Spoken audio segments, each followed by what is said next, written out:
swear these other podcasts are just a waste of time. I'm skipping through them, I'd rather listen and change my mind. Wes and Nick always help me through my daily grind. Your favorite guys, your favorite lines, change my mind. I swear these other podcasts are just a waste of time. I'm skipping through them, I'd rather listen and change my mind. Wes and Nick always help me through my daily grind. Your favorite guys, your favorite lines, change my mind. Yeah. Got a little bit of a would you rather, if you will. Okay. Nick, if you had to choose one of the following two superpowers, Okay. would you rather teleport or fly? It's a tough one, right? I think I'd go like teleport. We're talking like Nightcrawler. Yeah. Yeah, I'd probably go teleport. Yeah, because I'm thinking like when I thought of teleportation, have you ever seen the movie Jumper? Yes. It's a very bad superhero movie with Hayden Christensen, Yep. Samuel L. Jackson. Yep. But the first like 20 minutes of that movie is awesome because then you just see him like transporting to all over the world, going in and out of banks, getting whatever he wants, like whatever he wants. Mm-hmm.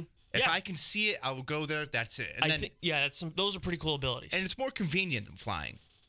Yeah, definitely more convenient flying. But flying has like a pretty cool element to it too, obviously. But Right. it's like you said, more convenient. I think that's the biggest thing. And then in terms of fighting, as much as flying gives you a huge advantage, teleporting, if you're quick, then you're going to be much more effective. You don't want to be too predictable though. Like I forget the character's name in Wolverine Origins, but remember he got a little too predictable, and then Sabretooth was able to grab his spine mid teleportation. Yeah. You know what? I know that movie gets a lot of crap, but I don't hate that movie. In terms of accuracy, yeah, it's not even remotely there. But, I mean, the fighting and all that stuff, there's some pretty sweet action in that movie. And Hugh Jackman is still good in the course of it all. Yeah, it's a forgettable one. Doesn't immediately come to mind to me. But yeah, just one last thing on my teleportation and flying thing. Like the physics of flying. Like it gets very cold. This is true. Like anyone who flies is always in like spandex. Like they're not properly equipped to be flying at 30,000 feet or wherever they are. Very underrated. And then like I was also thinking about this during the first episode of Game of Thrones when Jon and Dany had their little like flying dragon thing. Mm-hmm. Is that your phone? Your face, yeah, it's my iPad. Like so cool. Like you're flying so fast, like your face you wouldn't be able to go just bare skin. Like your eyes would be tearing up, your cheeks would be flapping in the gums. Like it would be hell. You know how awful that would be? It would be brutal. Your ears would be popping. You almost have to have like Superman or Shazam type abilities to be able to endure that, so there are no issues. Right. Yeah. Otherwise, it's a mess. And how do we know they can? Superman had a tough time just being in Earth, like having like adjusting to the super senses. Like he was like everything was too much, you know.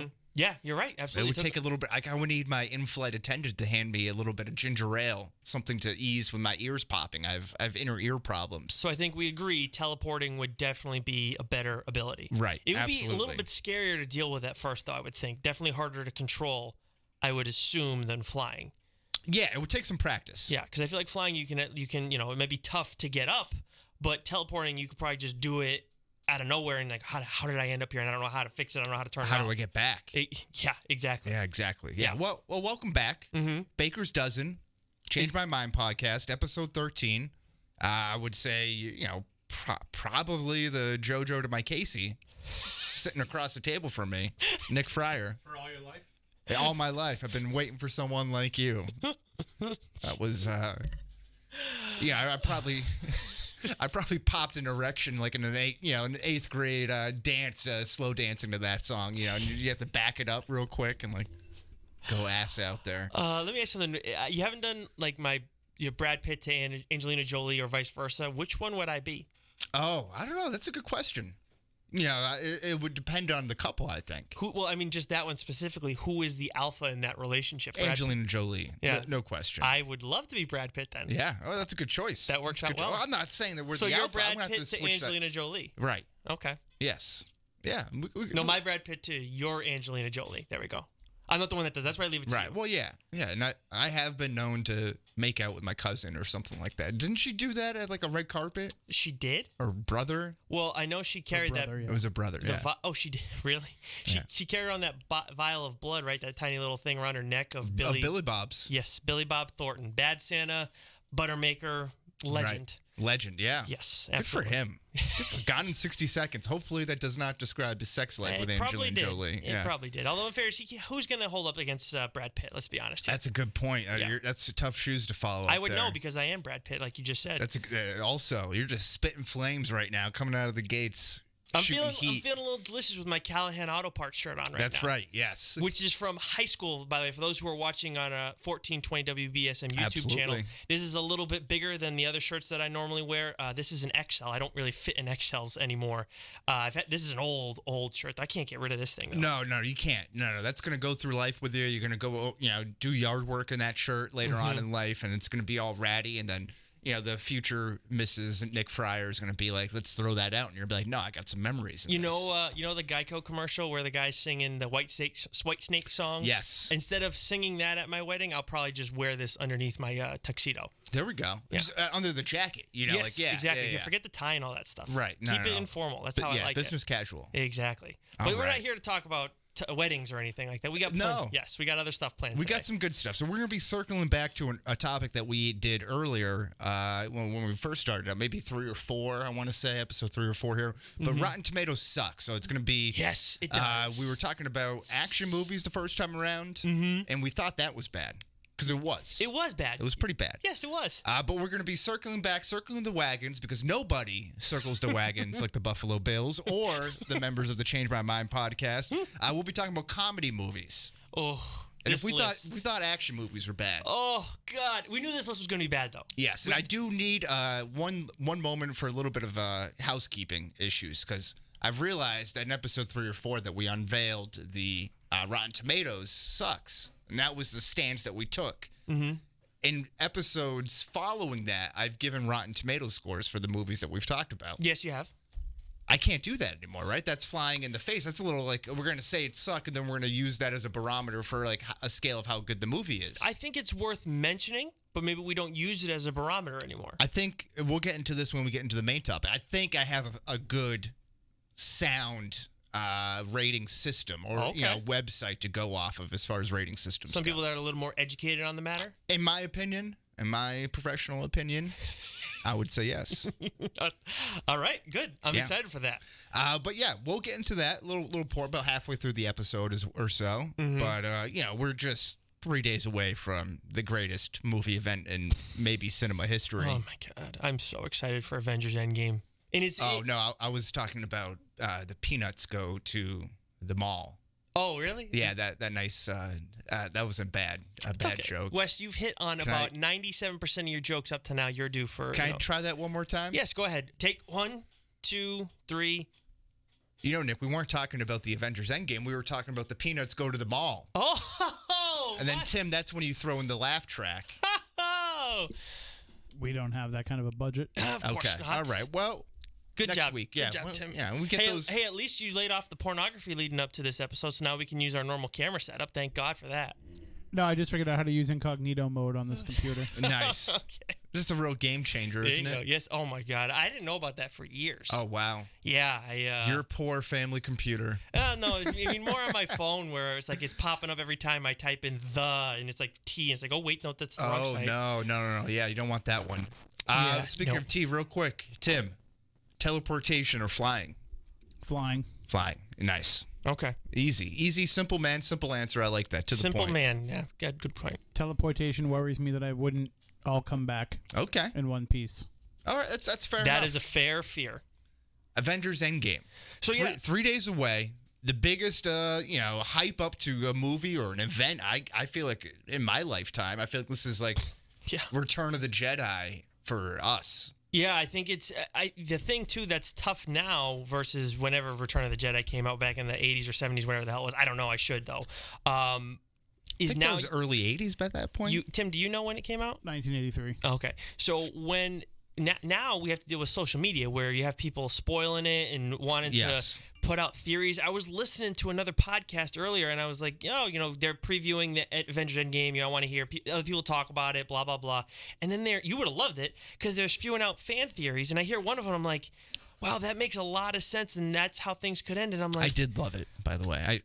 I saw them. What? You're talking about all the spoilers and the leaks? Yeah, you've seen a bunch of them? Yeah. Shocker. Oh, yeah. Shocker. Don't worry, we're not going to do that. We're not going to do that to you guys. I've had to calm Wes down a little bit. But. No, but you know what I will say? I'll do this just for you. Okay. Do you remember having a conversation a while back about Avengers Endgame leaks, and I said something to you? Yeah. And it really pissed you off? Yep. Do you remember yes, that exact and I think moment? I heard that again as well. Yeah, yep. exactly. I think I heard that yeah. again. But that wasn't even the one I was talking about. I'll tell you where you can find it, Wes, because you will love hearing the theory that I heard. But anyways, we don't want to get bogged down into their theories too much. But, I mean, all-time excitement with this stuff. It's going to be great. I have a hard time imagining in any way that this could be a letdown. If they're making it 3 hours, they have to know. Yes. Like, this is going to be money, because they've been so hard on like the 2 hour 2:15 like right, time. Yeah. They don't want to go over. They're going to let this breathe. Thank God. Which I like. It can go 4 hours. I'd be happy with it. Give me an intermission, a little bathroom break. You know, the intermission. Yeah, people have been saying leading up to this, give us an intermission. Did most of the people who are seeing, like, I feel like at least half the people seeing this movie had to have seen Lord of the Rings.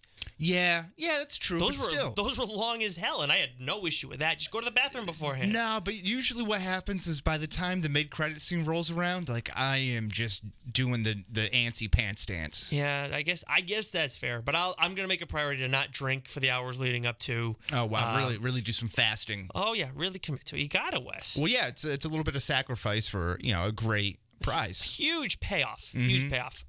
Final thoughts, final predictions, so any final hot takes? I'm going to lay off the predictions. The one thing that I want to see, I guess, is that Cap, I feel like Cap has to die. Like, yeah. And that's not, you think that's a necessary? I feel like, yeah, and it needs to be made, like if Tony Stark dies, which I don't necessarily buy that he will, but Cap has to, and it's not the contract stuff. It's just I think that the way things are going, and you have Bucky, who could become a more prominent character. Falcon, same thing. Obviously, they have their show. Yeah. I just feel like it's his time, and he has been great. I'm sad to see him go, but this is the chance to give him the greatest send off that we've ever seen in theater. Right, and it all comes back to his first movie and the first Avenger, him sacrificing himself during the basic training, hopping on that live, dud of a landmine or whatever it was that Tommy Lee Jones threw out there. He was willing to sacrifice himself. Absolutely. And it all kind of came back. You kind of heard it a little bit in Infinity War.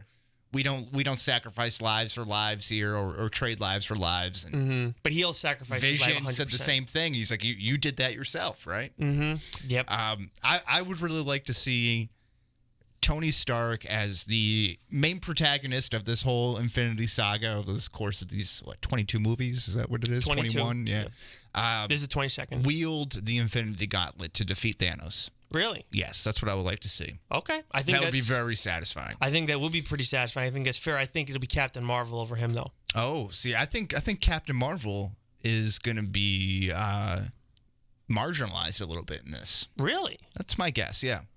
I mean, she's going to because you haven't seen her get beat down yet. She hasn't really been tested. Well, as far as we know, but she's been out fighting, off in the galaxy and dealing with a whole mess of other. From what we've seen as an audience, like she is OP to the max. Overpowered. That's what the kids are saying these days. Okay. Yeah. I was trying to be hot in the streets for a minute. I'm not there. I'm not on your level. I'm not as hip as you are, Wes. Well, but I'm hip to the groove thing. That's a T-shirt idea. Okay. Hip to the groove thing. Yeah. Okay. What else you got for news? When are you going to go see it? Where are you going to see it? Do you have plans? Do you have favorite snacks planned out? Well, I mean, I try and lay off that food from the theaters, generally speaking. But I am planning on seeing it Friday during the day because you and I work later on in the day, so we have that luxury. Thankfully, the theater that I'm going to go see it at in Fall River is showing it from like 9:45 in the morning on.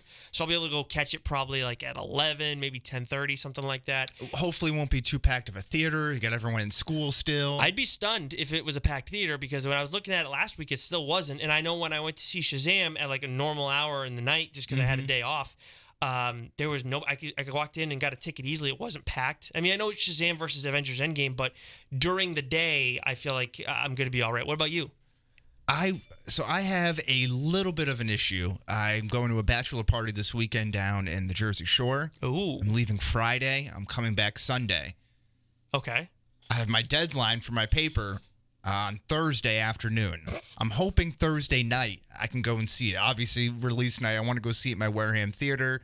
Want to have a little bit of, some sour gummies, sour gummy worms, Sour Patch Kids. That's not on the diet. No, it's not. But, you got to make a special exception. That's a fair point, actually. Maybe a little rum and Coke action.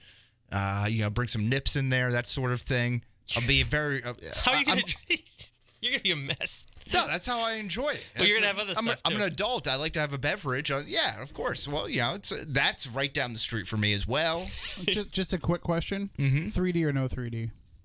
I'm not a big 3D person. You know what? I used to not like 3D because I have really poor eyesight in my left eye. So when it was the red and blue glasses, it was like a total trip for me. And it's like I'm seeing the whole movie in red.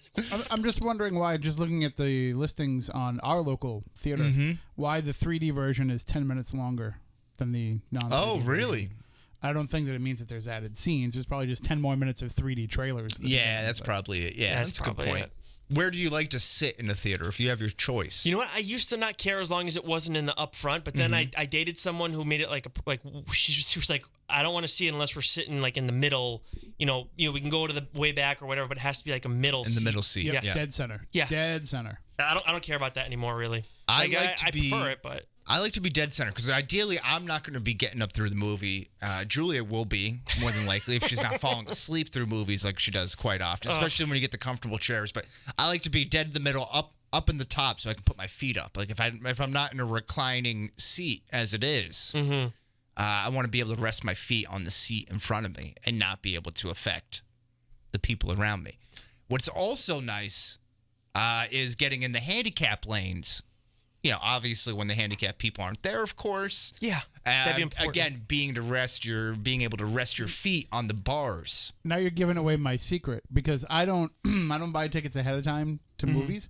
What I do is I go when they open, and then I go and I see, because 9 times out of 10 nobody's sitting in the handicapped seats. Right. True. So I can get that companion seat. So it's one seat by itself with no other seats around it that you don't have to deal with somebody else like sitting next to you and talking or elbowing That's you. That's a pro move right there. So you'll go see movies by yourself. You do all the time. Okay, I do too. I will only go see movies by myself, pretty much. Okay. Well, I've only done it a couple of times. I think the first time I ever did it was Guardians 2. Oh yeah. Do you ever do it? Yeah, I do. I often do it, and it's nothing against Julia. It's just. Yeah, a movie's a very personal, especially in the theater, it's a very personal experience. Like, I'm not going to be talking to whoever I'm going to. I used to feel the way that Nick does, where I wouldn't go see a movie by myself because I just felt weird doing it. And no, I like doing it. I just never did it. I went to see Freddy versus Jason alone. And after that, I was like, "Oh, alone is much better." Yeah, it's nice. It is. It fully is a lot submerge better. yourself. When and it costs half as much. Right. Well, that's true. Well, I mean, see, the thing is, my father and my brother were always the huge movie buffs, more so than I was, and they were always like, "We're gonna go see the movie." It's like, all right. Like, I always just went with them. And my mom too, same thing. They all like movies more than I did. Right. Yeah. So I just tagged along. But now it's like my schedule is brutal. Yeah, that's the other thing. Getting on the same page, but. Leaving the theater and then talking about the movie afterwards, like that's the one thing you miss out on. Is like that car ride home, breaking everything down. This is true, but that's why we have this podcast, so you and I can do this together. So who needs friends or family when we have each other? Exactly. Yes. That's it. 2 sides of the same coin, right there. Or something like that. Yeah, we're getting around there. Also, news. I feel like this has been out there for the last week or so. X-Men Dark Phoenix trailer was released in the time since our last episode aired. June 7th release date. Kind of cool. You got mutants, you got space, you got another chance of the Dark Phoenix saga, which, by the way, X-Men The Last Stand, which was the previous movie to try to do the Dark Phoenix saga, had the second biggest opening weekend of any X-Men movie. Really? Mm-hmm. Was Logan number 1? No, Deadpool was. Oh, okay. Yeah. That makes sense. I'm excited for the movie. I've been excited for it. I love the X-Men. They were the superior team, I felt like, for a long time. I think, obviously, the Fantastic Four way back, but X-Men really carved their niche, I feel like, in the 90s, maybe even the 80s to some extent. I can't speak to that. But am I right about that, Tim, in the 80s, too? Nobody took Avengers seriously until these movies came out. I didn't, yeah, when Avengers were crap. When the Avengers came out, like, I was like, okay, this is great, because I love the superhero stuff, but it's like, they're not the X-Men. I mean, the X-Men are badass. They are the premier superhero group. As far as for me growing up, that's my superhero group. That's why when people say, what's going to happen after Infinity War and stuff, it's going to be the time of the X-Men, and we're always going to love this first, whatever, Infinity War, the first 22 movies, we're always going to appreciate them, but when we see what Kevin Feige does with the X-Men, and he's the puppet master and all this, oh my God, you're gonna look back and say, who's what were Iron we Man? dealing with? Who's Captain America? Like, these guys are just gonna wipe the floor with them. That's what blows my mind about this most of all. It's just they've done it without the X-Men the whole time. My one concern is that maybe the superhero bubble pops by the time they're really fully able to get into the full X-Men saga, because they've already had their next slate of movies wrapped up with Black Panther 2, Black Widow, Spider-Man, Doctor Strange, Guardians 3. I don't think am I missing anything else? An Eternals movie? You know, like, so at what point do they get that going into there? And then after you've reached the pinnacle, you know, you're at the climax, this is the falling action after that. You know, if you're following the classic storybook arc. I understand the fear. I do. It is. I just don't think it's going anywhere because people always like action movies. And I think you now have a whole group of kids. You've gone over, what is it, since 2008? You have this huge group of kids who have grown up with superhero characters. You still have our age group and up to Tim's where it's like, we all like superhero stuff still. Right. Is it going to be the same amount of money? Maybe. I don't know. But I would think you're still going to have a huge audience in some capacity. And then you're going to have a whole nother crop of kids coming in. Like, the thing about the superhero stuff is it's for everybody. And everybody loves action movies. I agree. But everything, what did Mark Cuban say about the NFL? Right? Pigs get fat, hogs get slaughtered. You know, everything comes to an end at some point. I'm just wondering if and when that comes. I think Feige, it will come. Feige's going to be the key I to hope all so. that. I think he'll be the key to when it ends. Yeah. When he's gone, when he doesn't care anymore, when he wants a different challenge or something. I know he's got to be making money hand over fist. Yeah. You hope that he doesn't lose that fire. I mean, he hasn't shown any sign of it, but hopefully he's working with other people to help them maintain this. You got guys like Taika Waititi who are kind of just starting, getting his own footing in it. So we'll see. I mean, and then with DC, that's the thing that's frustrating about DC is like, you're going to have an opening soon. You're going to have an opportunity to kind of swoop in and at least compete to a higher degree than you are now. And they just continue to squander their opportunities. But now let's just recycle our trash. Yeah, exactly. Like, the thing that they can also learn from the MCU is you started with a character who wasn't all that popular. Iron Man was not this huge beloved character. Now he is.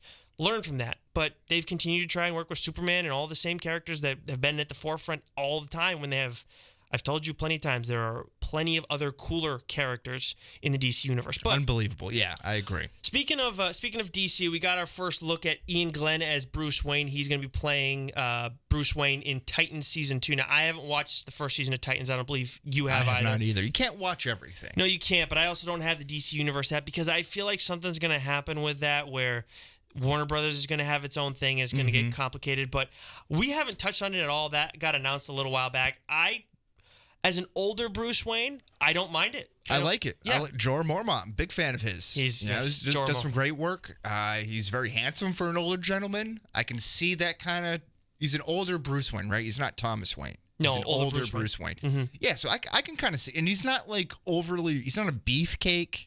Nope. But he's fit. You know, you can tell that he's like got that dad strength kind of. I will say with Ben Affleck, his build for the Batman role, I did appreciate that a lot. No, I liked Batfleck. Yeah, I thought he was good. Well, I've said that I didn't love Batfleck just because the way I felt like they wrote him in terms of his action scenes. But I know he was older and all this crap. Yeah, but he looked like the cartoon version of Batman that we grew up with. Right. So I mean, it's a little different, but still, I think Ian Glenn's a good actor. So that's what's most important. I'm all for it. Maybe that will get me to go on with it. Assuming Jorah Mormont makes it out of Game of Thrones, which we'll get to in a moment. But you got your comic book minute. What do we got coming up here? So the big bit of news. So Batman Beyond's out this week. Heroes in Crisis issue 8. We're almost done with that. Issue 9, I guess, would be next month. Obviously, that's a huge event going on in DC. Silencer. So I've been telling you guys about Silencer for a while. Issue 16 came out this week. Looks very cool. I finally showed Wes and Tim some of the art, and unfortunately, I just found out the other day it's getting canceled. Issue 18 will be its last. And well, you can blame the people for that, Nick, because they're not taking your advice on what to read. I guess so, man. Like I know DC has to consolidate to some extent, but you talk about representation in comics, having different characters with different appearances. Bringing in more prominent women and guys, and mixing it up with the ethnicities and all that. And that's what the Silencer is. And to me, I just see it as this is just a badass character who's kind of similar to Deathstroke, but has more morals to what she does. And you're bringing in some other cool villains. You're giving Talia al Ghul a more prominent role. Okay. And she's freaking ruthless. Real snake in the grass, if you ask me. I showed you Smoke, who you believe looks like a mixture of Lobo meets Domino. Yes. And I think that she's an awesome character, has a ton of potential. I just wish that this was one that survived the Purge. I mean, it survived much longer than the new age of DC heroes, but that's just the one bit of news that I'm most upset about. But anyways, we got to get to Wes's Road to Westeros. Yes. I think that's the number one thing leading up to our main topic. This is like, I don't know what to do with myself on Sundays. I'm puttering around the house like an old senile man until 9 o'clock. Like, thank God there was Easter to kind of like help fill the void. And then I can't go to sleep afterwards. Like, I am like locked in. So this was, season 8, episode 2, A Night of the Seven Kingdoms, Wesley's Road to Westeros. We'll come down with some five takeaways. Fill some in if I leave any out here. But okay. Number 1 with a bullet, Arya, the deflowering of Arya. So weird. I have written down here that she's turning from Britney Spears, not a girl, not yet a woman, to you better work, bitch, with Gendry. She gets her staff both ways, right? And I didn't need that. Like that scene. Yeah, it's like, very weird. I get it. It actually makes a ton of sense because the actress too. Was it Missy Williams? Is that her name? I think Maisie. Thank you. Yeah. Mm-hmm. So I looked it up when it all happened. She's 22 years old. So this isn't a reach by any stretch. As much as she would have been, like 12 when filming started for the show. And it's realistic. If you hadn't had sex, and the world's going to end. Yep. Why not experience that? 100%. But I appreciate that they didn't go too far with it like they have with some of the other scenes, but still there was just more than I needed to see. Like I still see her as this 9-year-old kid on the show. And it's such like a weird juxtaposition because you have Arya, who is so strong, right? She's such a strong-minded individual. She speaks very like confidently, and all her moves are with purpose. And then you have Gendry. I always mispronounce that name. Who looks the part, right? He looks very beefy. He looks very buff. He looks like the warrior. He wields that battle axe. He looks like he's a lot older than her too. But he's a little bitch mentally. Like he's a mental beta. Okay. A little soy boy beta cuck action there. So like, of course, so you have this juxtaposition of what you think the personality of Arya should be actually in Gendry, and vice versa, right? So like Arya is just taking what she wants. She's gonna get it.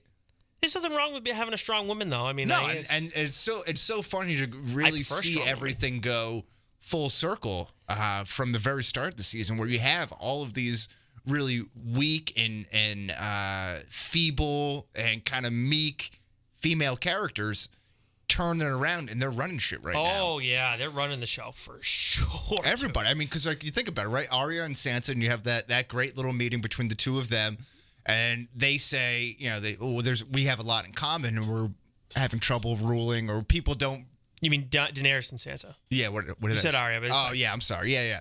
So people don't believe us or don't want us to lead, but we are. But it's also like we've been raped and held as slaves too. Like we all have that common knowledge between the two of them as well. So I've seen some stuff. Yeah, exactly. So I loved the Arya stuff and like the whole female role reversal of it.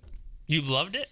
I love her. I love her persona. Watching it, I felt very weird seeing it, but I thought it was cool. I appreciate where she is. I mean, she's definitely the most badass of all characters. I think everybody can agree on that. Yeah. But seeing that scene there, it's still like what makes her so badass too is she's like this tiny girl who, at the oldest, I would have thought is 16 years old. Turns out the actress is 22, but I still see her as this kid. So to see that happen, it's like, and you kind of like grow up with her. It's almost like she's your sister or your daughter in some capacity. It's like, Gendry, don't you even think about it, dude. Don't you touch her hair on her little head. Yes, she is precious. Leave her alone. You're a good guy, but you're not good enough. No one is for Arya. You know for a fact that he didn't do anything. He was a dead fish.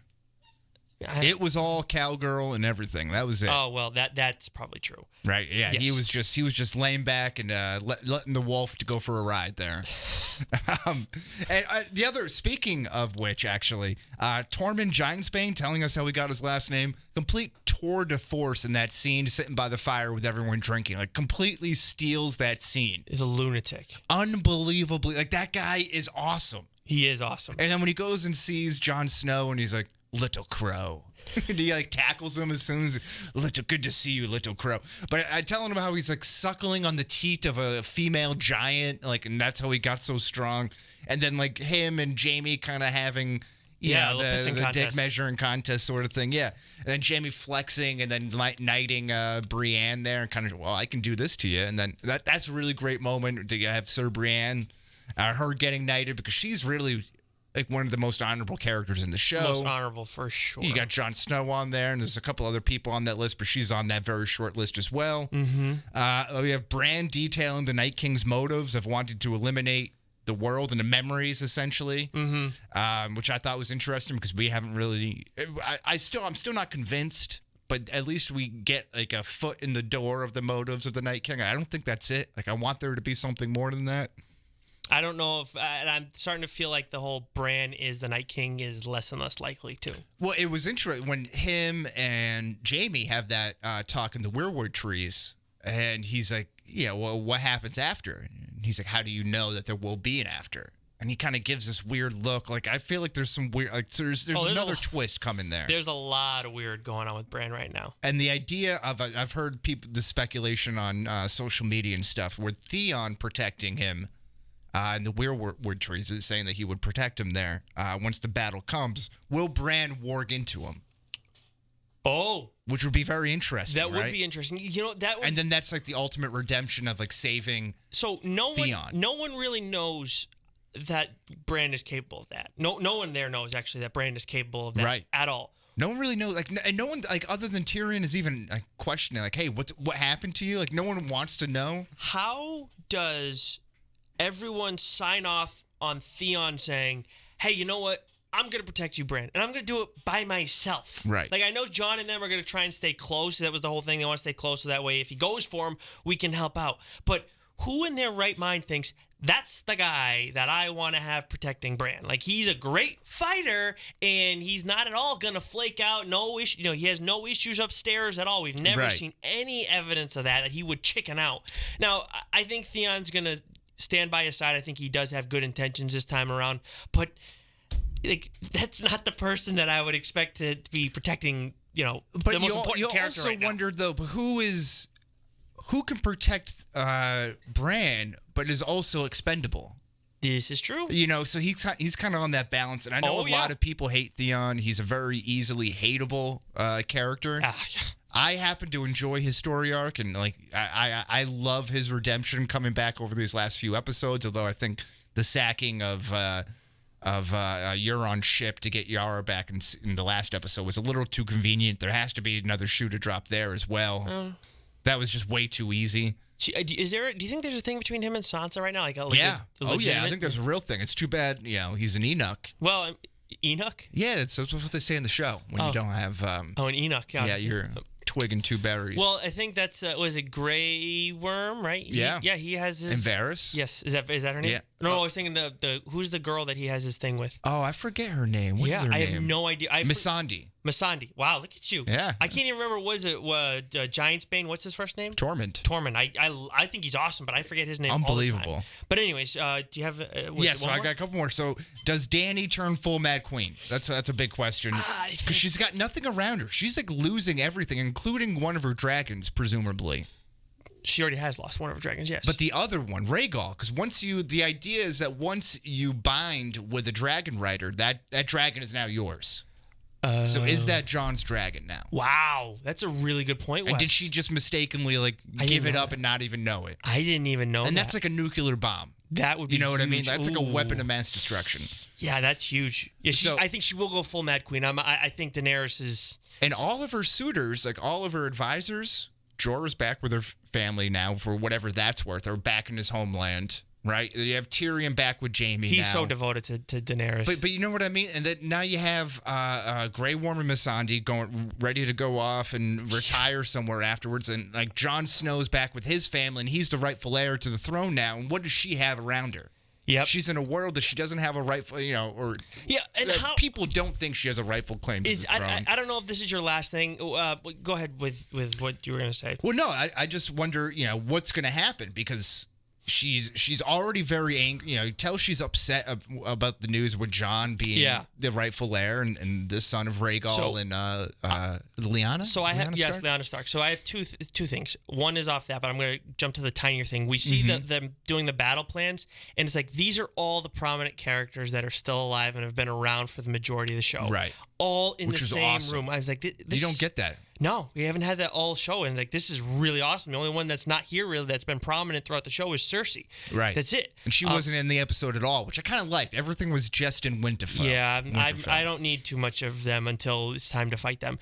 But going back to what we were just talking about with Daenerys, it's like, Jon, do you really think this is the right time to tell her? Could you have composed yourself a little bit better in the course of everything so you weren't so standoffish? Right. I understand it is a huge amount of news that you have just been, has just been thrown your way, and it's a lot to process before this huge fight. But what if you die? Well, I mean, that's What fine. if you die after the fight, and then you never get the chance to you know what I mean? And then you know what? Then it's exactly where things were going before, and it would turn into a mess without Jon Snow. He's the linchpin with Daenerys becoming queen, and she I think knows that to some extent, to where she doesn't have to have any additional fighting. And now it's like, I just lost my key to the north. Like, because pretty much all of Westeros. Yeah, and yes, and she should lose all of Westeros. And Jon's like not saying, no, I'm not gonna go. Like, I'm not gonna be the king. I still want you to be. Right. Or we could still make this work. I mean, that's what Targaryens do, right? I loved you before. It doesn't matter that you're my aunt, because in this show, who cares? Right. Yeah. But, exactly. It's. I mean, like, how dumb can you be, man? Yeah, it's a tough move right there. He's not. He doesn't. He just does what the honorable thing is. I got to tell the truth without thinking of what dominoes are going to fall afterwards. He's just like, in the moment, I got to do what's right. He really knows nothing. Yeah. Is really what it comes down to. Yeah, exactly. Last thing, before we move on to the main topic here, some shit's definitely going to go down in the crypts, right? Everyone is talking about how the crypts of Winterfell is the safest place that you can be. Everyone's like, they like say it like 4 or 5 times how the crypts of Winterfell, the safest place you could be. All the women and children are going to go down there. Go down there. You'll be safe. We'll be fine. That's a horrible instance of foreshadowing, right? That's true, but didn't you also say leading up to this that there's a chance that the Starks have some, they have this weird connection to the North. Right. And there's a chance that maybe they come back to life in the course of all this. Well, what do we know about the Night King and his ability to raise the dead? There's a lot of famous Starks down there. Also, one, I believe, I'm not sure if she's down there, but Catelyn Stark, who in the books became a very popular zombie person called Lady Stoneheart. And she was evil. She was kind of like an anti-hero. She was brought back to life by Beric Dondarrion in the books, and she kind of comes up in different spots throughout the books, like killing her enemies, like almost like Arya was crossing names off her list. I didn't know that. That's pretty sick. So that she was like a big fan favorite that people wanted to get introduced in the earlier seasons, but just never was really able to. This was this was like Catelyn Stark. Okay, yeah, the mother. Yeah, so wow. But the idea is from watching things like binge mode, or I think it's like Talk the Throne. This guy named Aaron. Aaron. Yeah. So he's they're both those shows amazing, by the way. But they say that all those people in the Stark crypts are buried with iron swords to protect the ghosts from taking over. Oh, okay. So maybe there's some sort of magic with Iron Throne. Mm-hmm. I don't know. I think that kind of comes up. I was kind of thinking along the lines of, Uncle Benjen was like impossible to kill. Yeah. We saw Jon come back to life. Is there something to that with the rest of the Starks? But the blood Ned? Starks. Where's Ned? But maybe he comes back. He was buried in the tomb right away. Maybe he couldn't get out. Yeah. And now That's true. He also doesn't have a head. This is true. This is true. But there's definitely something that's going to go down in the crypts. I just don't what it's going to be. I'm hoping that it's going to be what I said, but Game of Thrones, it'll probably be more along the lines of what you said, where it's just going to be brutal. Big weekend. Avengers Endgame. Oh, yeah. Episode, an hour and 20 minutes of Game of Thrones. All battles. Supposed to be the largest battle ever made in television history. Oh, my God. It's going to be fantastic. I can't wait. It's going to be awesome. You want to get to the main topic here? Oh, yeah. So, like Wes said at the start of the show, we've done this before where we talk about how Rotten Tomatoes sucks. Yes. It is often, simply put. It is often used as a barometer to see whether or not to see a movie, what to expect going into a movie for, I would say, the average person. And through time, we've all seen movies that we don't necessarily agree with their rating, and one that really jumped out to me, and this was a couple years ago, was The Sandlot. And I will go over probably kids' movies at some point, but I just saw it and I was like, how can you say that this movie gets that rating? I don't want to spoil that now. We're not going to be talking about that today necessarily. And we decided one day, in the course of developing the show, why not talk about how much Rotten Tomatoes sucks? Because critics in general seem to be... Critics in general, I think, suck. Yes. I don't think they're in touch with the people that they're reviewing the movies for. No, I agree. They're reviewing it for the Academy and all those people, the film people. And most of the time they're just writing to sniff their own farts and be like, well... Yep. That's why when I review... snifter. When I review comics for Geeks Worldwide, I'm always thinking like, okay, what do the readers care about? What do I care about when I read this stuff? Like, is Red Hood where he should be? Is Rick Grayson awesome, or is he suck and it's mixed bag? But anyways, this week we're going to talk about comedies. Right. But before we get into Rotten Tomatoes top 100 list, Wes, you had said something before, and I want you to make good on that tease. You have found a better measuring tool online, a better website, I think it was. Yeah, and it's not, I didn't do any deep digging or anything like that, but it's IMDB. It's on a 10-point scale. They give you on a scale of 1 to 10. Each number has, that 0.1, 2, 3, 4, 5, so you can go grade it on a point scale. And just looking through that top 100 list in comparison to Rotten Tomatoes, it for comedy movies at least, it falls much more in line with what I believe to be a comedy movie. Rotten Tomatoes comprises a lot of dramedies or movies with comedic elements that may get the title genre of comedy in there as like the third or fourth genre. Yeah. So just for an instance, kind of spoiled the number one movie on Rotten Tomatoes for comedies. We're here, so you go Lady ahead. Bird. Yep. 2017 film, number one, 99%. Haven't seen the movie. Don't think that's a comedy, though. No, I don't think knowing what I know about the movie. So, yeah, it's like, what is it, a coming-of-age movie, I think is how you describe it? Right, that's, before. yeah. And I'm sure they can have comedic elements to it, but I think there's a lot more depth it's to a dramatic, it's a dramatic movie. Yeah, and in comparison to IMDb is Monty Python and the Holy Grail. Mm-hmm. And the fact the top 5 is Monty Python, Airplane, Blazing Saddles, Caddyshack, Doctor Strangelove. Yeah. Those are all movies I've seen 4 of those 5 movies, and I know Caddyshack, Blazing Saddles, Airplane, Monty Python are all considered like Mount Rushmore-esque movies. Mm-hmm.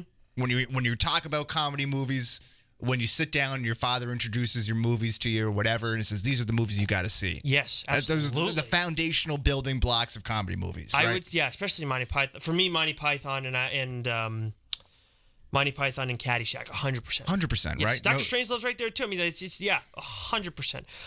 So let's go through the list of top 100 comedies. We're gonna go through the top 10, and we'll be bouncing around from there. But Wes, do you want to read those off because you tend to do better with that than I do? We already had the aforementioned Lady Bird at number 1. Number 2 is Black Klansman, coming out in 2018.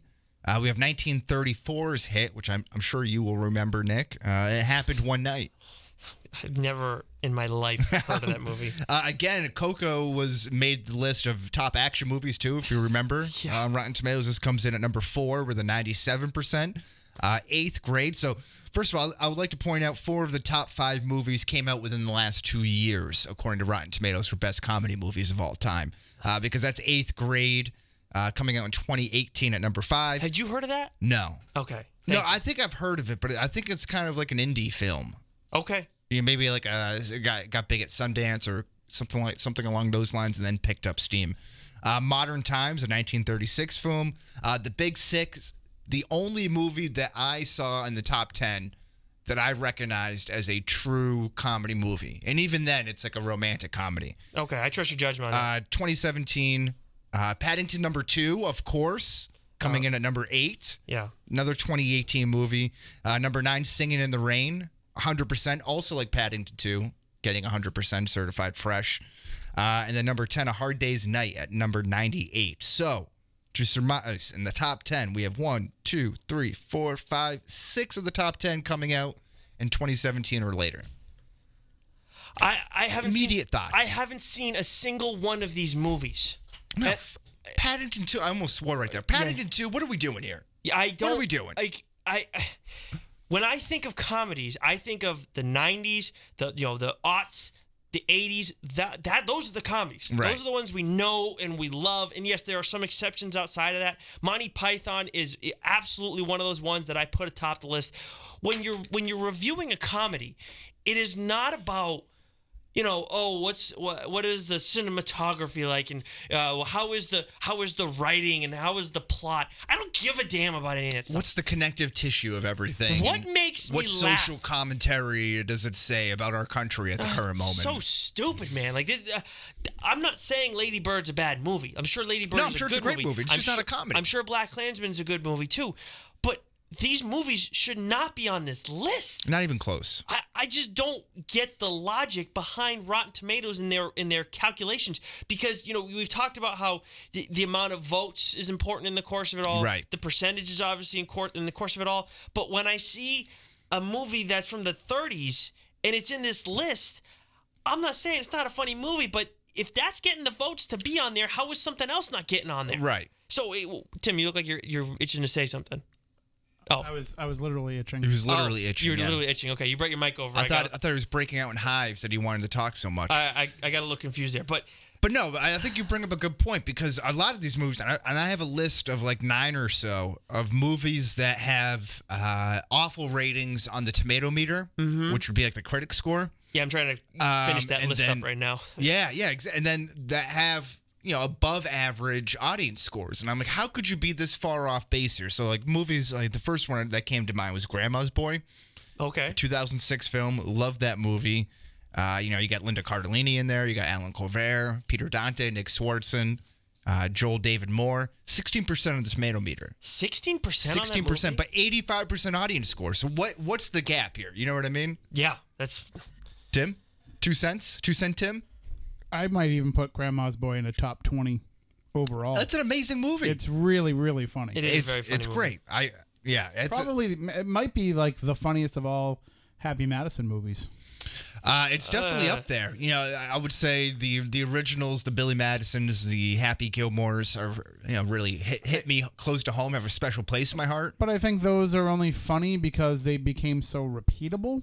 Right. But I think I probably laughed out loud more at Grandma's Boy. Yeah, I can. And Dirty Work too. That's another one. Dirty Work's a good one too. There is some value though in terms of rewatchability, especially when it comes to a comedy. I want something that's going to hold up with the jokes. Quotability is different than rewatchability. Right. Well, okay, fair enough. Quotability is the most important thing when it comes to comedy. I mean, the list that I have right now, I think I can quote maybe, I think I have 25 here. I think I can quote like 20 of them, like easily come off. Again, it kind of building off of like our influential TV episode from last week. This is in a lot of ways like some of our more influential movies. Yes, these comedy movies that you remember that have that quotability in there. Two that come up right off the top of my head. Wet Hot American Summer, 2001 movie. Got a 36% of the tomato meter. I'm not even go through the cast on there because it's just like star-studded to the max. 76% audience score. 36 to 76 different. That's a 40% difference. I can do that math. Half Baked, 1998. 29% of the tomato meter. 81 audience score. Again, fantastically done movie. Quotability through the roof there. One from my personal storage, or I love Scary Movie 2. One of the only movies that I think is where the sequel is better than the original. 15% on the tomato meter, 51 on the audience score. Again, yeah, like that's 51 on the audience score is not killing it. No, it's not. But that's a huge discrepancy between 15%, like what the audience is enjoying and what the critics are saying is trash. I didn't write down the audience scores on mine, and I'm not going to step on yours because I know you still got a few more on the list. But when I look at it with these critics, I'm just wondering, when you go into this movie, a comedy, you know it is supposed to be funny, and the acting is not what you're going to see in, I don't know, The Green Room or whatever, like Bohemian Rhapsody, which you're expecting to see. The English Patient. The English Patient, yes. You're not expecting to see those kind of acting jobs. Whether or not you thought those movies were good is a whole nother thing. But the point is, I'm going to watch, Tommy Boy. I'm looking for laughs. Is that a movie that makes you laugh? So when it gets a BS rating on the tomato meter, it's like... What were you expecting? Yeah. Were you expecting this amazing, elaborate work of art like Black Swan? Like, if that's the case, then you're a friggin' moron and you shouldn't be reviewing comedy movies. Black Swan, Black Sheep.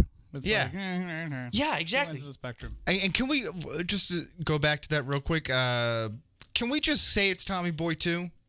Oh, yes, absolutely. Right? 1000%. It's not. No, it Tommy absolutely Boy 2. is. No, it's not. Well, there's the same exact characters.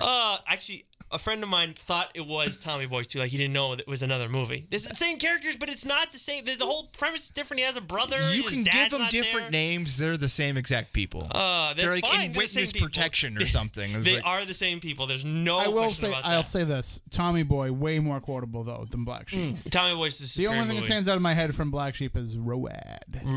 See, and I've said funny that so word. much that I just assumed that was Tommy Boy. Yep. Like, I just think that's like the two kind of blend into each other. I stepped into some mud. I'm sorry, Richard. Did you step into some mud? Yeah, I'm the first guy to discover white mud. What was his name? I'm butchering this one, but remember when Richard gets gassed with you have the Hick kids and they gas him with the fire extinguisher? Oh, right. It's not Richard even. That's freaking Tommy Boy. Yeah, I can't. I'm not helping my point at all. Well, they're the same person, so we all know what you're talking about. Yeah, Tommy Boy's way more quotable. We'll get into that in a little bit. I don't know if that's on your list. Well, no, other things that I have of like, even this score. So I looked up Austin Powers International Man of Mystery. So the first one, right, came out in '97. Yeah. That bombed in theaters. It did. Was horribly received, and then it reached, once it got like cable replay status and on VHS. I don't think DVDs were out in that time. You know what actually helped that movie, and it's something that doesn't really exist anymore, was the bargain movie theater circuit. Oh, right, The yeah. old Bijou here in Fairhaven. Yep. Like, that's what really brought that movie into prominence. So this has a 70% on the tomato meter. Again, knowing what we already knew at the time, that it bombed. And then was a 77 audience score. So it's reviewed great. But again, a revisionist history. We've talked about this when we were talking about the action movies, is that those older movies aren't getting the same love because the people who like the movies aren't going back onto the website to review something that came out 20 years ago. Mm-hmm. But we're seeing now that's with comedies, I guess it's a little different. Well, people just know that Austin Powers was the pop culture phenomenon that it was, following the second movie and the third movie and just being Mike Myers and who he is. Mm-hmm.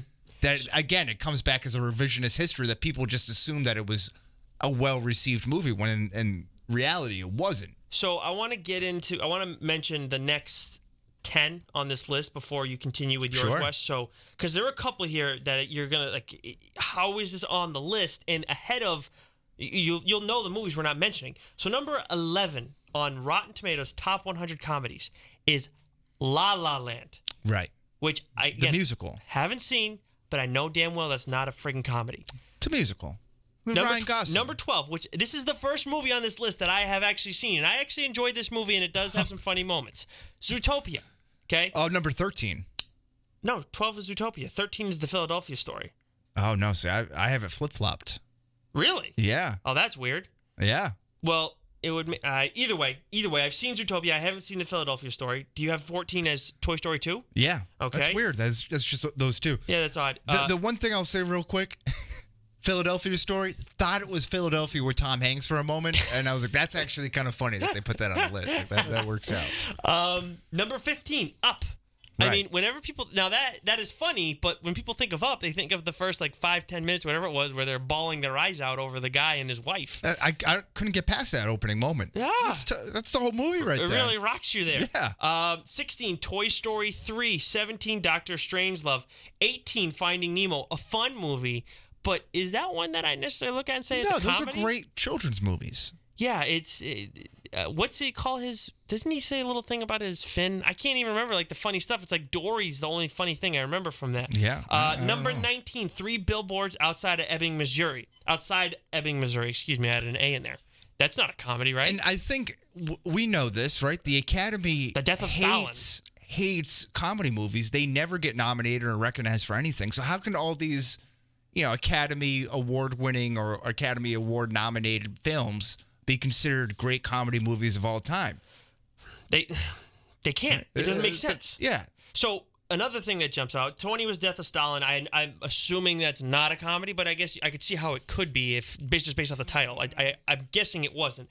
That's a Coen Brothers movie. It was supposed to be funny. Oh, okay. So fair enough. But like a dark and the way like the Big Lebowski on a lesser level. The first MCU movie on here, which a couple deserve to be on this list, or at least in consideration for this list. That 22, I don't know. That might be a little high, but Wes, what would you think? I know you have to listen for but right. What would you think should be the top comedy movie from the MCU? Yeah, it's Thor Ragnarok or it's Guardians Volume 1. 100%. Or Volume 2. Those are like the top 3, I would say. Yes, I would say. Ant-Man's on there. That's in the top 5. Ant-Man is fine, but I think Ant-Man is far behind Volume 1 of Guardians of the Galaxy. Yeah. And absolutely. Thor Ragnarok. Those are the number 1 and 2, no question, Justin. You could say some people. The Paul Rudd factor, though, is it's hard to deny. You have a soft spot for Paul Rudd, but he's not ahead of those. There's no way you say Ant-Man is on the same level as those two. No. But it's a funny movie, though. It is. I'm not. Yeah, it's definitely a funny movie. But Ant-Man and the Wasp is the number 1 comedy in the MCU according to Rotten Tomatoes at number 22. We're also denying the Michael Pena factor. Pena is he's hilarious. He is something else. He brought back. Yeah, so, exactly. In fairness, not many people can do that. Listen to him on the Dak Shepard Armchair Expert podcast. You have to go back a little bit. Fantastic. Really? That. Yeah, really good. They did do a movie together too, but they did. Let's Be Cops.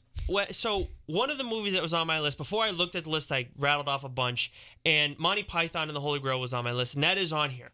Thankfully, it's at 27, 97%. I think it's all great. But I'll do my list. And I know you got a few more, Wes. But before I go back to that, Shaun the Sheep movie, which came out in 2015, is rated 99% on Rotten Tomato, and it's ranked 29 on this list. And I'm going to click on it right now. But I do believe Shaun the Sheep movie is like a Wallace and Gromit thing.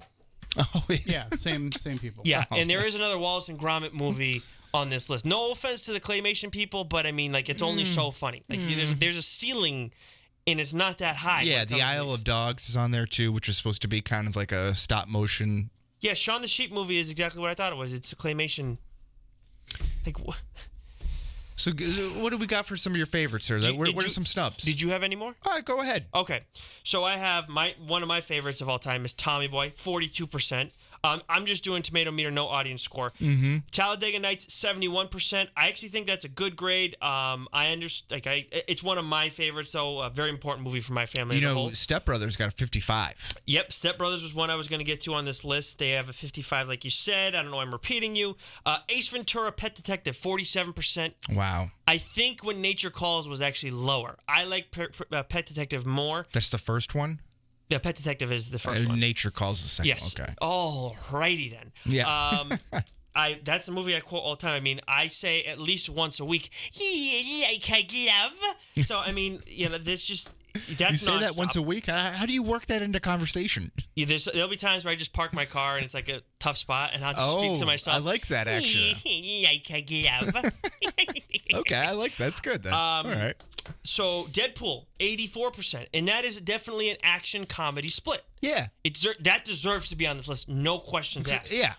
Happy Gilmore, 61%. We already said Step Brothers twice, actually. I repeated you. The Hangover, 78%. That movie should be on this list No questions asked. I agree. But those are well-reviewed movies, though. Yeah, 78% is fine, but it's how that's where their scale is off. And this, again, is why Rotten Tomatoes sucks. Because you need to make that adjustment where it's the comedy movies, not movies with comedic elements, are thrown on this list. Dodgeball, 70%. Fair score. American Pie, 61%. I think it should be in the 70s.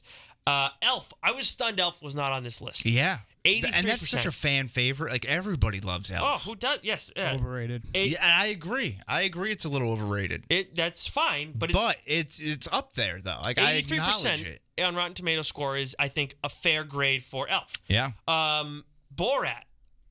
91%. Great grade, but again, another one that should be on this list. Yeah. Mean Girls, one I'm surprised isn't on there. 84%. Wow. Fair grade, but not, it should be on that list. I might bump that up a little bit. You think so? I love that movie. It's funny. It is great. It is hilarious. So I kind of went with an opposite point of view. So you're taking the ones that weren't on the list that have great grades. I just had ones that were poorly reviewed. Yeah. That were also weren't on the list. Definitely weren't on the list because they were poor reviewed. What else you got? That were like cult classics. So kind of building off that Grandma's Boy type of thing, but Gruber is a favorite of mine. The 2010 movie.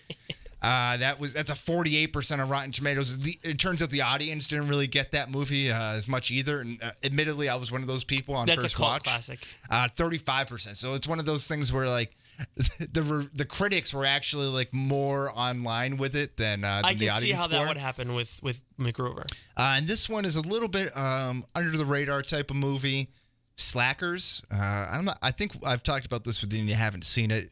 It's like Tim, have you seen kind of like that? in the vein of Dazed and Confused, isn't Kind it? of, yeah. So it's a college-based movie starring Devon Sawa, Jason Schwartzman, Jamie King, Jason Segel, Laura Prepon, who is the big woman from that 70s show.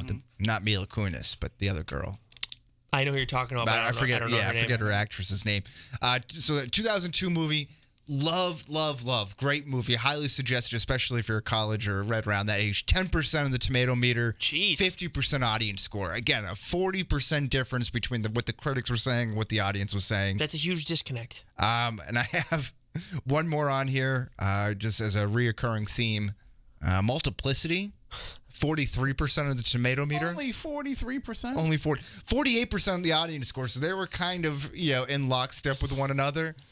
But not with me. I'm going to bump that up to a high 90. Did you ever see, I never saw the whole thing, but I saw parts of, was it Idiocracy? Is that the Luke Wilson movie? Oh, I haven't seen that, no. It's brutal. It's so janky. I'm not a big Luke Wilson fan. He's not. He's not my Wilson. No, he's not that funny. And even Owen's not that funny. Speaking of Luke Wilson, my approach was I just went and thought about what are the comedies that define me the most. Yep. And the ones that I quote, go back to the well on a fair amount. And speaking of Luke Wilson, Old School, 60%. These are all not on the list. Monty Python is the only one. That's the most important thing to me. Right. They're not on here. Old School, 60%. And now, just for a point of comparison, I'm sorry to interrupt you here. That ranks number 21 on IMDb's list, and it has a 7.1 rating. I mean, out of 10. I think that's hitting like the nail on the head, yep, right? 100%. Big Lebowski, 82%, not on the list. Fair number grade, 18 actually on IMDb. I think I would probably give that in the 90s. And that's 8.1. Oh, yeah, it's an 8.1 on IMDb. Now, IMDb's a little bit more fair, though, I will say. I feel like it's harder to get, a solid score. So top 20. Where's Ghostbusters on the list? I have not. That is on the list. Because it should be high looking by what I'm looking at right here. It's number 58. Because I have it at 97% tomato meter, 88% audience score. Correct. It's and number that rates 58. At a 58? Behind Airplane and 101 Dalmatians. Airplane, I might rate it behind there. Logan of Lucky is ahead minute. of that, which was a good movie. Mary Poppins is on here, by Fun the way. movie. 1964 is Mary Poppins with a 100% score on the tomato meter and 48 votes. But that's the problem. So that's where this comes into being an issue. Because anybody that watches Mary Poppins is going to give it a 100% score. Of course. It's a great movie. But then all they have to do is tag it comedy. Right, and then it gets put up there. And so that's where the problem is. It's definitely a 100% movie, but it's not a comedy. So Coco, right? Doubled up on adventure or action and adventure and comedy. Another one that doubled up, Yellow Submarine. It is on here at number 50, the Beatles classic. Right. I also saw number 51, I believe it's the Melissa McCarthy hit, Spy. It came out in 2015. I actually didn't hate The Heat, but I have a soft spot for Sandra Bullock. But I would never put that on this list. In comparison, IMDb just more represented, more in the what you'd expect to fit the definition of comedy. So 22, Super Troopers, 7.1 rating. 23, The Naked Gun, 7.6 rating. 24, Planes, Trains, and Automobiles. 25 is Clerks. I'm kind of jumping around here. Number 20, Spaceballs. Office Space is number 17. Animal House is number 16. Fletch must be pretty high, too. It's not in the top 20. Fletch is on my Dumb list. and Dumber is number 14. Let me look around and see if I can find Fletch. You guys got anything? Meet the Parents is on there. Well, I'm gonna bring it back to Rotten Tomatoes when once you go through everything. But dude, this list is such a freaking. So actually, you know what? I'm sorry. This list is fairly valid because Chicken Run's on here. Oh, of course. And that absolutely deserves to be in the top 100. Mel Gibson as a comedic rooster? Yes. Yeah. Is that the one, Chicken Run? Yes, that's exactly what it is. I didn't know for the longest time that was Mel Gibson. What was going on in his life that he said, you know what, I'm going to take this role. I'm going to play a claymation rooster. Like, I need the money that bad that I'm going to go and do this. I don't know if he needed the money that bad. I think it was just a matter of he liked to take some of those weird roles, and then, then he turned really strange and religious-y, and then hated Jews, and then ruined his career. But for a while, he was like doing some really fun stuff. That's just a weird one for him. Mel Gibson, though, can you imagine that guy? Like, one of my favorite movies is Conspiracy Theory that he's in. Yeah, but how I feel about that. It's definitely not a leading man type of movie, but he was so good in it. I've never heard of it. Did you find what you were looking for? Julia Roberts. Fletch was not on the list. I think we found our first snub on the IMDb. That is beyond ridiculous. Yeah. Fletch is a tough one, though. I like Fletch a lot. I didn't see it till I was in college, but I feel like that's I don't know. I don't want to say it's dated in terms of comedy, but I feel like it's quick for some people too, Tim. Like Chevy Chase is not this like slow guy. Like even in Caddyshack. Oh yeah, you got to be paying attention the whole. Right. Have you seen Fletch, Wes? No, I have not. Which I believe is on Netflix. I think I can recommend it enough. I know. I've heard good things. I wouldn't recommend it to everybody though. It's very much in the I'm a Groucho Marx guy, and it's very much in the vein of Groucho, like Nick saying. It's you have to be quick because you're gonna miss it. Yeah. Okay. I would say try to be as clear-minded going into that movie, if you know what I mean, because I don't know if you process things better when you're not clear-minded though. No. I think comedy is enhanced like everything is with a few tokes of the marijuana cigarette. Being under the substances might actually slow things down for him a little bit so he can absorb it better. This is true. That's a movie I've only seen a couple times though, so I can't quote it as much. I know there's the Underhill Accounts joke. Actually, you know what? I may go watch that soon because I have that movie I think every time somebody asks me for my name, I always say John Cocktoast. Oh yeah, that's right. How did I forget that one? But I got a few more. Like I said, let's them off. We'll get some last licks in here. Zoolander, 64%. I mean, that's not Zoolander 2. Role Models, not one that I would put necessarily on this list. No, but that's a cult movie though. I think it has a good following. I enjoyed that one. Got a good 77%. I think that's actually maybe even a little generous for Role Models.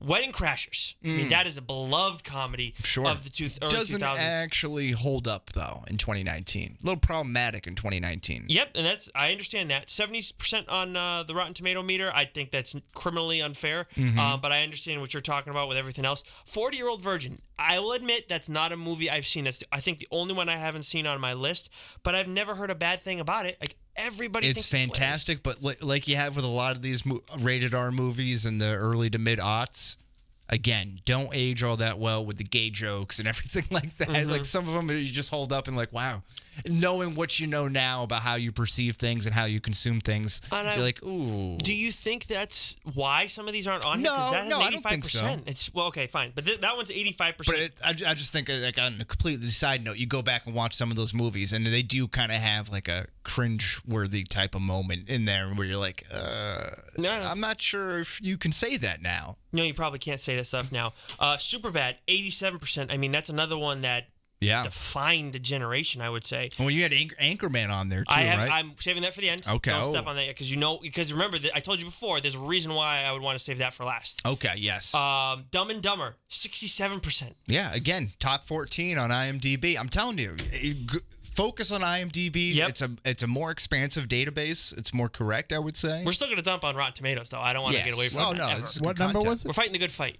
14 on IMDb. So you're saying there's a chance? Nice. Yeah, this has got about a 1 in 14 chance. It's a lot better. Billy Madison, 40%. Right. Oh, I mean, how is that? Honestly, I like Happy Gilmore more, but I feel like Billy Madison, I always thought that was the most beloved Adam Sandler movie Oh, man, right, yeah. of all time. Yeah. I think everybody's mom in the 90s hated that movie.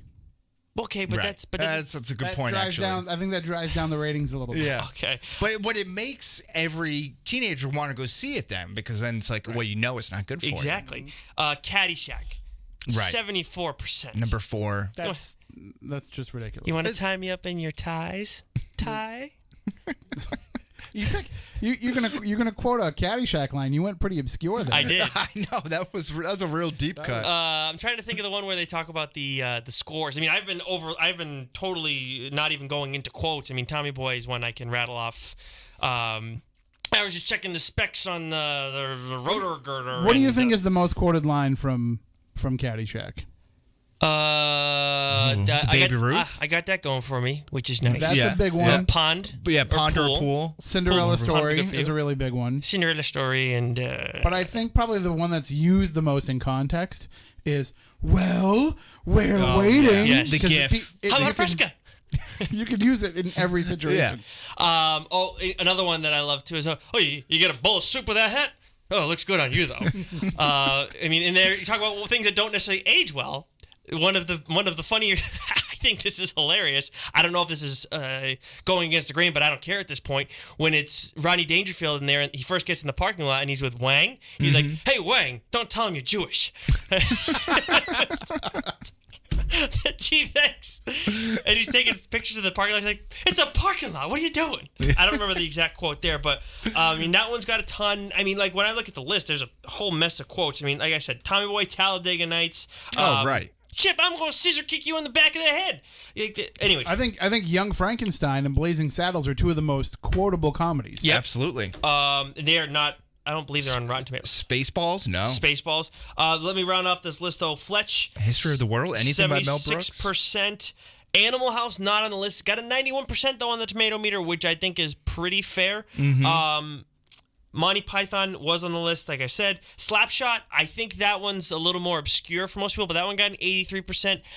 Could be in consideration for the top 100, but I don't know that I'd necessarily go there. But have you seen that one, Wes? Which one's that? The Slapshot. Oh, no, I haven't seen that. That's pretty funny. The Hanson brothers. No, and I think the highest sports movie on Rotten Tomatoes was Bull Durham. For comedies or in general? Yeah, for comedies. Yeah, I think that was the highest sports movie. I on the was a little list. thrown off by that too. Right, because for me, baseball movies. When I think of comedy, it's Major League and then Bull Durham. I think For Major me. League and then I think Bad News Bears. Right. But Wes, what would you say? I'm kind of putting you on the spot here. Oh yeah. But we're rattling off quotes. That's I think one of the most important things is how quotable is the comedy. Yeah. What is the most quotable comedy movie in your eyes? For me. Oh, and I got to make good on the Anchorman thing too. I can't forget Yeah, that. I mean, Anchorman is definitely up there. Wedding Crashers, that kind of Vince Vaughn Renaissance I really loved with old school Will Ferrell. That I think they were kind of called the Frat Pack. I was a big fan of that. Dumb and Dumber, Billy Madison, Happy Gilmore. I can probably quote every line in succession with that movie. I can put it on mute and say every line to Billy Madison. So there's somewhere in that realm. I think for me, Talladega Nights, Tommy Boy, and Ace Ventura: Pet Detective are probably the ones that I go with most. I had one Hot take, not that big of a fan of Ace Ventura. Really? No, neither of them. One of my favorite. Don't do it for me. I think Liar Liar is a funnier movie. Oh, that's a funny one too. Yeah. I think it's fun. You know what? I didn't laugh out loud with that one as much. I did. I don't know what to tell you. I mean, every time you go out of the bathroom, it's like, Do not go in there. Woo! And then there's another time where I was with my dad, and I'll keep this quick. I was texting a friend of mine at college. This was back when I was in college, and he's like, "Oh, who are you talking to?" And I'm like, "That's none of your damn business, and I'll thank you to stay out of my personal affairs." So that is from when Dan Marino asked Ace Ventura at the end of the movie, "Did you have any more of that gum?" Because they've all made out with Einhorn, who, spoiler alert, Einhorn was a man. Like my dad, yeah, and then he's taking the plunger and like, warning: assholes are closer than they appear. I mean, like that movie's nonstop for me. But Tommy Boy, holy shnikes! I mean, when he's losing his mind over the when he's like displaying how the brakes work. You use the other guy's brakes, right? And then it's like, mommy, God. and then the medic steps out of the car. He's like, oh my God! Right. And the new guy in the back of the bus is like, in the back of the ambulance, like hurling his guts out. Right. And he just nonstop. I get a good look at a T-bone steak by sticking my head up a bull's ass, but I'd rather take the butcher's word for it. Right. I kind of got it right there. I think that's good. I said that. I said they have a butcher from the butcher shop in New Bedford, and he comes in here and does interviews sometimes with Phil, and I actually got to use that line on him. Nice. Did he see it coming? No, because he's Portuguese. He doesn't. I don't think he's ever seen the movie. But I said I'd rather take your word for it, and he just didn't even laugh at all. That's probably the best response you could have wanted. I would say I think universally the funniest comedy from the 2000s. Now, it's not my favorite Will Ferrell movie, but it's right up there. Is Anchorman. The importance, how important it was to the culture, right? Yes. Unbelievable. It's Step Brothers and Anchorman, I think, are Will Ferrell's 1 and 2 by most people's standards. So, whereas Anchorman 2 was received as a huge failure. Funny. I think I laughed. I still laughed at it. There are funny moments, but there are a lot of misses. It's the same thing over and over again. You got like a 30-minute fight scene. Yeah, there's a lot of... But it just recycles everything from Anchorman, which makes it worse because you've already seen it. I will say I like Jim Carrey, and I forget the actress who plays Talia al Ghul, but they're the Canadians. It's sorry. And then the ghost of Stonewall Jackson. Right. Liam Neeson shows up. Kanye West. It's like, and Will Smith. What are we doing? But so you would think, right? I mean, Tim, even though you liked Anchorman 2 somewhat. I liked it. I'm not saying I think it's one of the greatest comedies of all time. You would think still Anchorman is going to be, at least on Rotten Tomatoes, would be better. Right? Well, you would think that if the culture of people who are working toward these ratings are ranking newer movies higher than some of these classics, then Anchorman would have to be the recent classic. Yeah. Right. Well, Anchorman 2 on Rotten Tomatoes is rated a 74, whereas Anchorman, the original, The Legend of Ron Burgundy, 66%. Oh my God! And that was such a huge in-theater hit. Like that, everybody loved that movie. I mean, that right there tells you when it comes to comedies. I mean, I think people should know this already with critics, but you can't trust Rotten Tomatoes. No, and I think the huge, like you said, the quotability to it. But when you get to the point where you take a phrase or a funny quip or something from a movie and you use it so often that you forget that it's from that movie, you just think it becomes like a part of your everyday vernacular that you use with your friends. That's how you know you made a funny movie. Mm-hmm. When you when it transcends, like it's no longer a part of the movie and it's just a part of like your everyday vocabulary. Right. Yeah. No questions asked. I mean, that's why some of these movies is just you figure out ways to integrate them into your normal conversation. And I mean, Anchorman, I think, was the pinnacle of that. Yeah. And it's below its sequel. Anyways, do you have any other thoughts on why Rotten Tomatoes sucks, Wes, in terms of No, just comedy? go to IMDb. You're gonna enjoy yourself a whole lot more. You're gonna get a whole lot more thorough information on whatever movie you're looking for. It's the baseball reference of movies. I would say go to IMDb if you're looking for an accurate reading, and then go to Rotten Tomatoes if you want to be pissed off, and then be in on the joke with the rest of us. Right. When we do this, because this will not be the last time that we do it. But if there's anyone's in particular that we missed, please let us know. Hit us up at the Change My Mind Pod on Twitter. On Twitter, yes. I want to know all the dirt. Yes. I want to sip all the tea. I want all the smoke from Rotten Tomatoes. I want all of it. Oh, yeah. And if you guys have a preference on which ones we do next, please let us know because we will kind of prioritize that. Now, speaking of interacting with our listeners, yes, we always do our 2v1 every week. You hit it out of the park this week, too, Nick. This week, when I'm doing this, and Wes gives me input as well, I'm trying to figure out, like, where the hell do I want to go? Because when you do 3 characters versus 2, like, you're ripping out another one, and we don't want to repeat early on. It's just, what do you guys want? And it looks like, we've kind of figured out a little bit of it. So this week, we did a battle of the ducks, which duck is most dominant, if you will. And this week, we have Donald the Duck, Howard the Duck, and Daffy Duck. Now, there were other ducks out there that we could use. We could do that another time. There's Launchpad McQuaid. Is that right? McQuack. Oh, that's stupid on my end. There's Scrooge, who you brought up, Wes. There's Darkwing Duck. Someone asked me about that, and I'm sure I'm missing others. The Affleck Duck. The Affleck Duck. He's just long-lasting. He looks great. Are you laughing because you're going to take a shot at me for Gilbert Gottfried based on that? No, but... All right. Oh, that's right. I didn't even realize. Oh, my God. He Can was. you just change your answer now? He was till he got fired. Yeah. Oh, man. But that's your Affleck Duck. Yes, he'll always be the Affleck Duck to me. So, I'm sure we'll have another Battle of the Ducks some other time. Well, what do the people have to say? So, we have Dustin Perry, at Dustin Perry, who is blue checkmark verified. Oh, yeah. No, he's a TV star. Is he? Oh, yeah. What is he in? So he is the star of Ghost Hunters and Ghost Hunters International, and he was probably most famously known as the guy in the Dunkin' Donuts truck that locked his key, the Dunkin' Donuts commercial that locked his keys in the truck and sat on the tailgate drinking a mochaccino. I don't remember that. I don't remember that one either. Yeah, that's a very popular Dunkin' Donuts. But jeez. He said, mistake. I love Howard, but he was a coward. Well played. Daffy has great rage, but poor execution.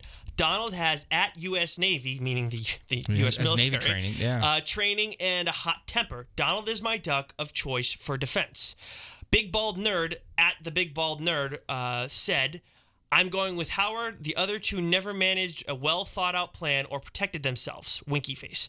I don't know what the winky face was for. I don't know.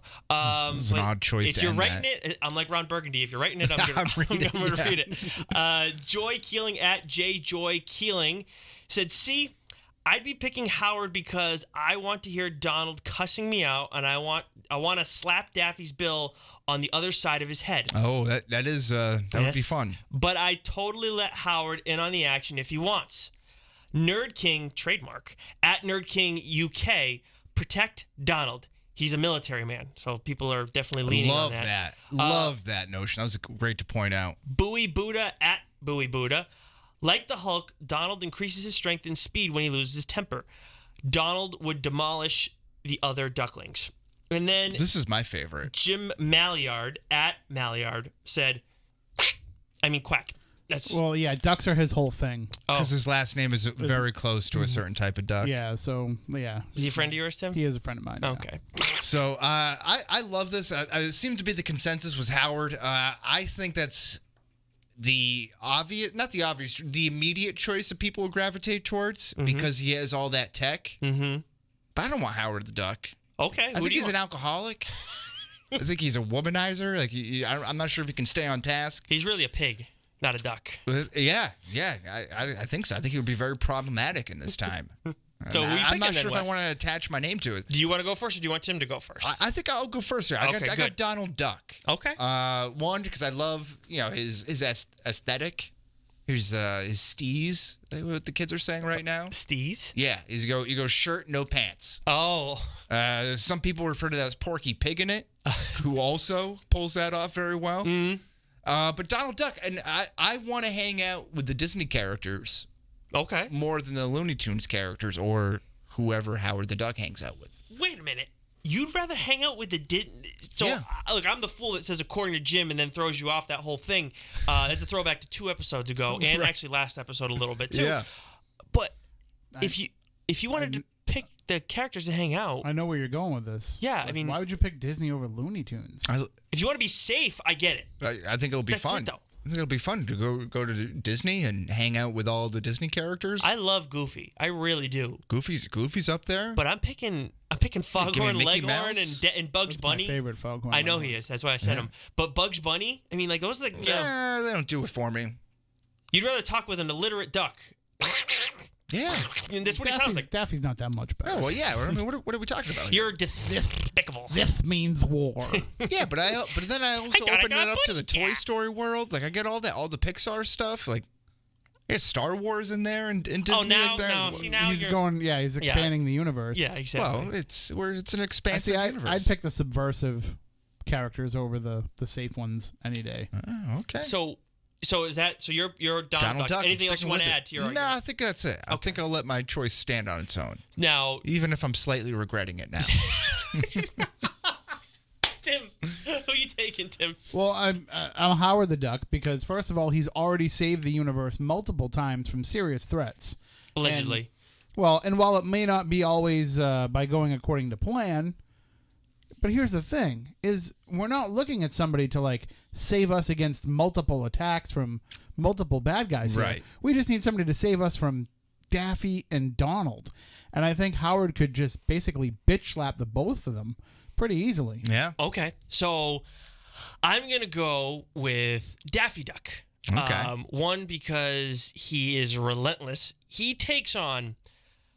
You know, we talk about Superman, we talk about Batman on this show, and these guys are and you have Captain America, Iron Man, Thanos, all these characters that are amazing, prominent characters in animation, comics, all that. And they all have lifetime formidable foes. Yes. But I look at Bugs Bunny, and name me a time that Bugs Bunny really wasn't the dominant person. I know Space Jam. You know, he had to deal with the Monstars. Who could forget? It was a moment that we're all. But he was still a star. He was a star player on the team, kicking ass and taking names. Him and Jordan. Him and Michael, and now he's going to be alongside LeBron apparently. Well, if they can cast anyone else, right?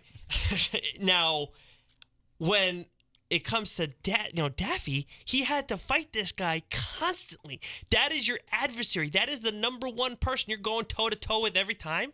Daffy's still not dead, and he's lived through all that. But Bugs never actually actively went on the offensive against Daffy Duck. Well, because he didn't have to, because he he's Bugs basically Bunny. just allowed Daffy Duck to screw himself over. So really, he never really did anything. Like everything that Bugs Bunny did to Daffy Duck walked into it or set himself up into it. But he has a certain level of perseverance that I find respectable. Yeah. Well, at some point, he's just going to be a bill floating in midair and nothing else. But guess what? He has regeneration powers, clearly, because he's come back from that multiple times, has he not? He has, but I mean... So basically, Daffy Duck is Wolverine, and that's why I'm taking him. If that's just going to keep happening... Speaking of walking into it, thank you very much, Tim. That led me into my other point, that he's Wolverine. Can I amend my answer? I'm going with the Affleck Duck. That's what I'm doing, because he provides insurance. So he will be insuring my protection. Well, if we're going that far, then I'm taking the toilet duck, because the stuff that he's had to fight in my can. You've never seen Toilet Duck? It's a cleaning product. It's a toilet cleaner that's literally in the shape of a duck's head, so you can get under the rim. I mean, if we're going off the rails, I'm probably going to take Ernie's Rubber Ducky, because he's awfully. Oh, I forget how that song goes. Rubber Ducky, you're the one. I'm awfully You make bath time so much fun. But the other thing too is I want to make sure that doesn't get lost in all this with Daffy too is he's also Duck Dodgers, who saves the universe multiple times. It's not Porky Pig's character, very overrated. And a Quackbuster. And a Quackbuster. Yes. Okay. We got a lot of good stuff there. Yes, I loved Looney Tunes as a kid. Okay. Very quick. Could have been on my list for influential shows, but Wes, what else has been on your mind leading up to episode 13? Yeah, I will make this very quick. I just watched on Netflix The Dirt movie with it's the biopic story of Motley Crue. Oh, how is that? Absolutely awful. Let me ask you, what do you think of Machine Gun Kelly? No, come on, that's not fair. He was good in that. No, the whole movie is so dumb. It's supposed to be that way. And maybe it's because I did not grow up with Motley Crue when they were coming up as big, so I'm just seeing all this in retrospect. Mm-hmm. But they just look so stupid. They all just talk about being rock stars for the sake of being rock, and they were just crazy. Not because I think that they was wanted to be, but they felt like that's what they had to be in order to be successful. and what that drove them to do and what they became was like... I think the problem is it's way too much of a... Like, it's way too fast of a version of the book. Yeah. And of the actual story. So I think it's like, it should have been a 2-hour movie instead of a 90-minute movie. Julia isn't reading The Dirt, but she's reading another book on Motley Crue. And she felt the same thing. I couldn't, like how stupid are these people? I think that's part of, I think that's what the appeal was, though. Now, but what appealed to me was, like, I love seeing, like, a band come together and that rise up and everything. But it's just, like, the lows are very low. And, like, all they're doing, like, I don't know. It's just like typical cliche rock and roll. They're going to just get messed up, take a bunch of drugs. They're going to get addicted to heroin. They're going to sleep with a bunch of girls. Yeah, and they sleep with a whole lot of girls. A lot. That was apparently the MO. Each other's girls, too. Right, exactly. Nice. Who's in that? Pete Davidson's in that. He's got those butthole eyes. He's got long hair. Looks very weird. So wait, you have Pete Davidson and Machine Gun Kelly in this? Yeah. Oh, I'm out. It's a hard pass. It's cringeworthy. Are they It's both main laughable. characters? I loved it. Bad. I thought it was Are great. they main characters in that movie? Pete Davidson is not. He's Okay. kind of like the A&R guy that discovers them. Okay. But Machine Gun Kelly Machine Gun is Kelly's pretty much the Tommy star. Lee. Yeah. Because it's told through each band member's The Rap perspective, Devil? but it goes more toward Tommy Lee's perspective. I don't Is hate that his name? The Rap He had Devil? that song. It was in Eminem. response. Eminem? Yeah. Because Rap God, and then he's Rap Devil. I didn't hate that song, and then I heard Eminem's response. And I was like, oh God. No, you don't come at the king like that. Like, he's like biting his style too. Oh yeah, 100%. Like, he birthed you, Machine Gun Kelly. Mm-hmm. Yeah, but that's what you got to do if you want to make it to the top. You got to take down the best. That's but lame. Anything else? Come at the take king, him you down. best No, not that's miss. That's very true. Sorry. No, that's it. Okay, so I have two things. I'll keep it quick. So I was looking at, I've said how I'm reading Shattered Grid, Mighty Morphin Power Rangers. Absolutely bananas, awesome stuff. I love it. I was looking around because when I'm bored, I do this when I have free time, which I don't usually. But I was looking for a Lord Draken action figure because I am 5 years old. Mm-hmm. Most action figures now, they're like, somewhere under $30. You can see 22, 28, sometimes maybe at 30, but not usually, Wes, like a normal one. This one, because I guess it was like a special release, there's only so many. I looked on eBay, I looked on Amazon, upwards over $200. Oh, no, thank you. For an action figure? I was like, come on, guys. Like, statues, I kind of get it, but for an action figure that, he's articulating and all that stuff, no. No. You're going to $230? I'm all set. No, thanks. I like the character, has a great look, but no. The other thing was I watched a childhood movie I hadn't seen in a long time on Vudu. And I was just scrolling, and it's like no Red Sox or whatever. They were done early. Celtics weren't playing. So I was like, okay, I'm going to watch a movie, just a quick thing, on Vudu. And then I see an American Tale, Fievel Goes West. Oh, great one. Oh, so funny. I forgot. Yeah, I love that one. I love that when he's doing the rolling. Oh my God, that's so I actually got to go back and watch that, but that was fond memories of my childhood. And I got to see the first one too. I haven't seen that in a long I time. just heard, just in passing, I think I was listening to like some old Casey Kasem thing on one of the radio stations, but I heard Somewhere Out There. Oh yeah, and I had not thought of an American Tale in 30 years. Oh man, what a great weird, one! Yeah, weird timing then. But anyways, yeah. So Wes, that's gonna wrap things up. That's gonna right? do it, and the countdown has started. That's Yes. it. Get the 24 clicker going. And you get the clock going. Boop, boop, boop, Yeah. boop. Because Avengers Endgame is happening. We have episode 3, Winterfell of Game of Thrones. We're gonna be talking. That's honestly. And that's it. That's all we're going to be talking about. That's what we're going to talk about all next week. We'll still probably have a 2v1, but that's pretty much it, guys. So keep that in mind going into it. We'll do probably when it comes to Avengers, we'll do like 10 minutes spoiler free, something to that something effect. along those lines. We'll have the timestamp and everything, but we're going to be very, very delicate with it, right, Wes? We're going to be delicate. Yes. Okay. Cradle it like a But then baby in my bosom. We'll get into the hardcore spoilers and all that afterwards. So if you haven't seen it by the time we record next week, this is one time I'll say don't listen. Exactly. But if you do want to listen, you can catch us on our live stream, WBSM 1420, or pretty much anywhere where you listen to podcasts, but specifically Google Play, iTunes, Spotify, Spreaker, as well as on Geeks Worldwide if you want to go back and check out all of our archived episodes, whether it be on their iTunes or their SoundCloud page. That's all there. Mm-hmm. You want to interact with us on Twitter? give us some thoughts about Avengers Endgame theories or what we missed on Rotten Tomatoes scores that are good comedy movies but not rated well, at Change My Mind Pod. Or you can hit up Nick Fryer at Fry_Guy1, or myself at Wesley Sykes _. And if you like, or at Tim Weisberg. Yeah, Tim Weisberg. We want to talk some ghosts. Yes, for sure. And if you like us, wherever you're listening to us, we would really appreciate it if you guys leave a rating or review. That makes a big difference for our show. Just tap that app, baby. Yes, absolutely. All right. We will be talking Avengers Endgame. Get excited. My nips are hard.